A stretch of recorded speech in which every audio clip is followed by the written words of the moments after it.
Eardley, hello. And yet again, we missed communicating with each other. It will come to the stage where we are just going to be sending messages via YouTube, which isn't the most efficient or labour-saving way of saying insignificant and significant things to each other. But it'll do me. But we'll try to get something organised. And for now, I shall just continue with Crow Country. And we had just left it where the author was telling us of his joys of reaching high places and indulging in ornithological fishing. I think that's rather nice. So, page 18 of my paperback, and I'll just carry on from there. In time, I've also learned to love a different register of features.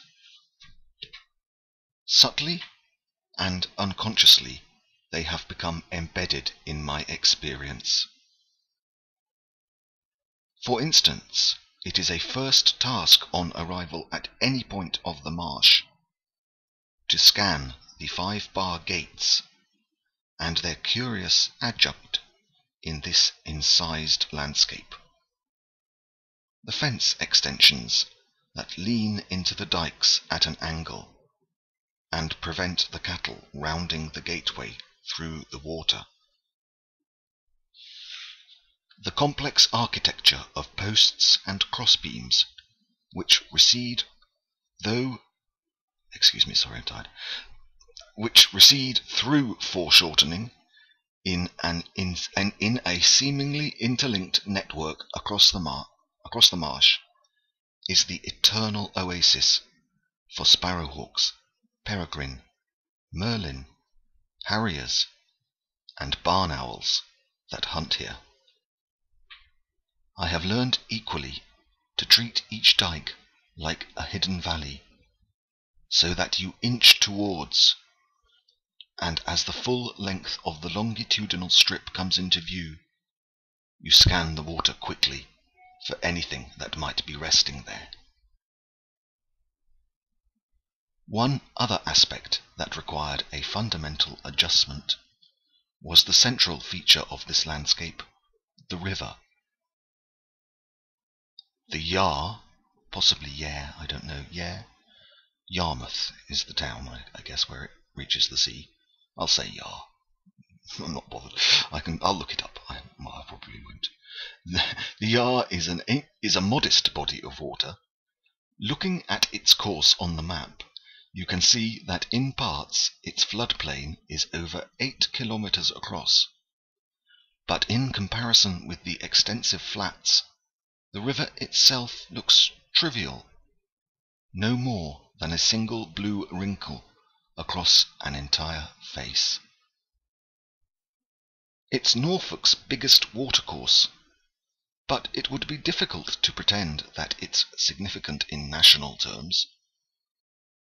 It's a short river, inherently provincial as well as narrow and slow-flowing. In the 45 kilometres it takes to reach the North Sea, after leaving the outskirts of Norwich, it falls less than 5 metres. Twice every day, the whole stretch ebbs and flows with the tide, and in Norwich it's so saline that I've seen cormorants surface with fair-sized flounder. However insignificant it may seem, it still asserted itself with subtle power. I quickly found that it held sway over an awkward, inaccessible landscape. In the entire stretch from Norwich to Yarmouth, It's bridged at either end in the two towns themselves, but in between there is no physical structure across it. I routinely meet people who live on one bank who have never visited the village opposite, although they may look upon the place every day of their lives. Once I even encountered a couple during a walk at Buckenham, who'd lived all their lives in a village on the north side of the river and didn't even know the name of the village on the other side. The Yar has become a psychological borderline. Halfway between the two bridges in Norwich and Yarmouth is Reedham, R-E-D-H-A-M, where R-E-E-D-H-A-M, where there is a small private ferry, which maintains a long, venerable tradition and reflects the historical answer to the Yar's hindrance.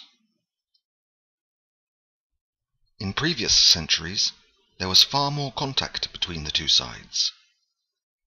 On either bank, the recurrence of ferry in place names, Ferry Road, Ferry Lane, Ferry Farm, and various ferry inns, speaks of a community that looked to the water as the main means of communication.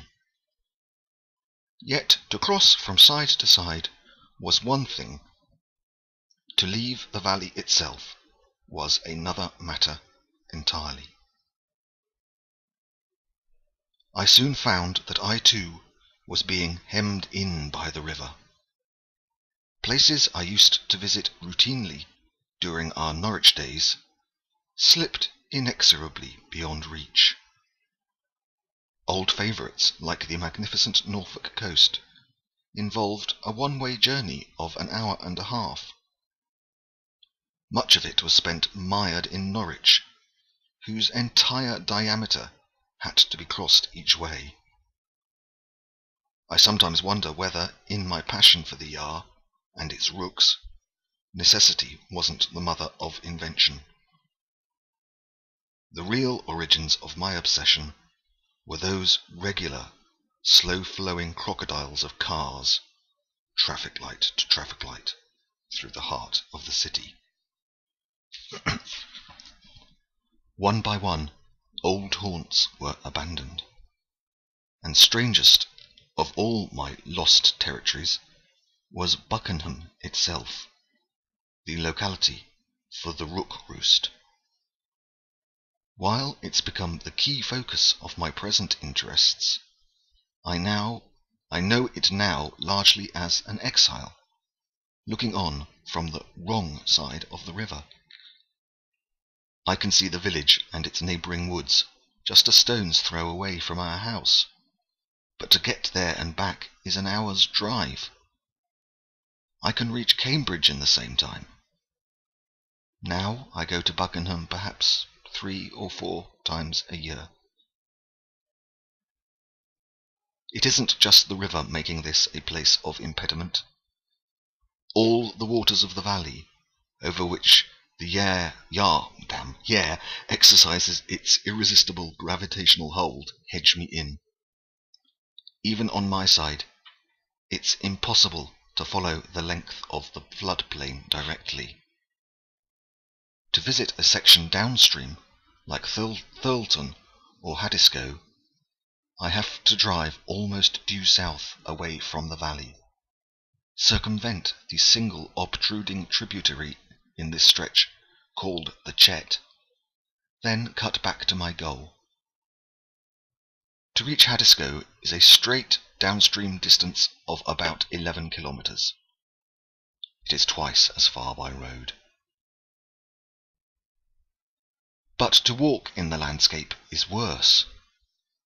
To the human eye, the valley is an extensive plain of grassland, interrupted now and then with alluring reed-fringed pools, circled with alder-car or poplar plantations. So I don't know what alder-car are. A-L-D-E-R, new word, C-A-R-R. It seems a gentle, unpeopled, easy place, but its very flatness is the source of the illusion. Bounding every field, and initially invisible to the visitor, is a network of water-filled dikes. Farmers and wildfowlers have bridged many of them with old rotting planks, known as liggers, but many others have no means of access, and memorizing the navigable routes takes a lifetime of familiarity.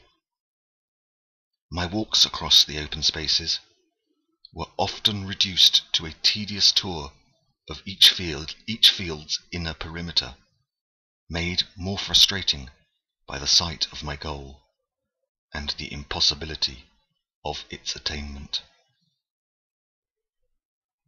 The net result was a reaffirmation of the Broadlander's old conclusion. This was a landscape fit only for boats. In the Broads, sailing vessels are still ubiquitous, and their serene passage while I was on one of my cross-country meanderings only intensified my feelings of annoyance. In truth, though, I had little grounds for complaint. The merest glance at the map shows you that the Yare Valley is depicted as a network of blue rhomboids.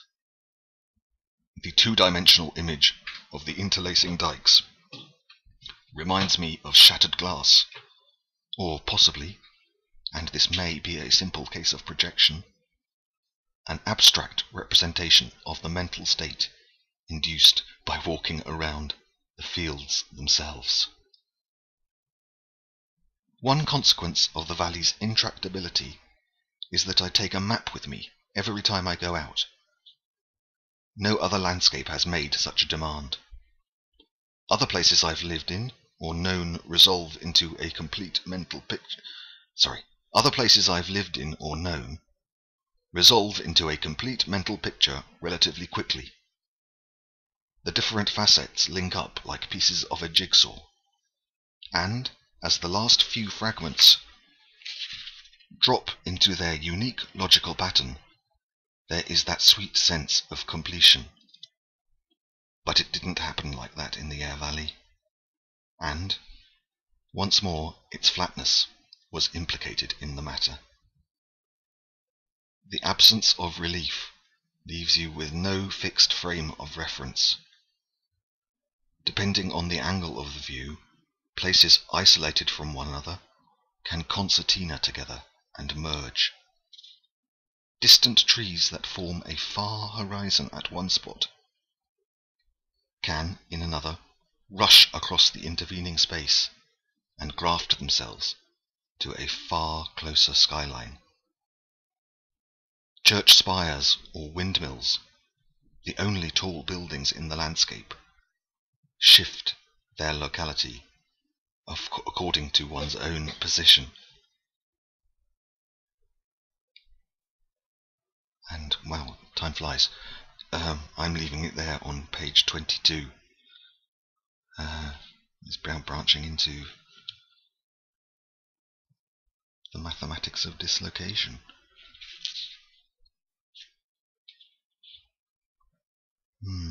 I guess flatness must do that to the mental sense. It deprives you of a point of reference.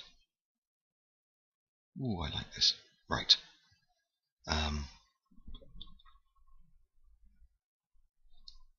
We'll continue with this, of course, with Ovid and those poems that you chose. I haven't forgotten about those, although I might need reminding exactly what they were.